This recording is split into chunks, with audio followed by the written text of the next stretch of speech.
Here's why some cafes prefer Robusta over Arabica. Hi, I'm Gids. Welcome to All About Coffee. Akala ng karamihan, kapag Arabica, mas premium na agad. Pero, bakit may mga cafes pa rin na mas gusto ang Robusta? Kasi lahat ng coffee shops pare-pareho ng goal.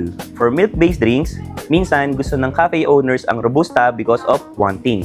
Mas intense yung lasa, mas makapal yung krema, at higit sa lahat, hindi agad nawawala yung coffee taste kahit maraming milk or syrup. For commercial cafes, importante yung consistency, lalo na kapag hundreds of cups every day. Actually, kapag maayos ang roasting at blend ratio, sobrang sarap nito for everyday coffee. That's why maraming cafes na gumagamit ng Arabica and Robusta blend. Balance of flavor plus performance. At the end of the day, the best coffee is the one that fits your cafe and customers. I'm Gids. For more coffee tips, follow for more.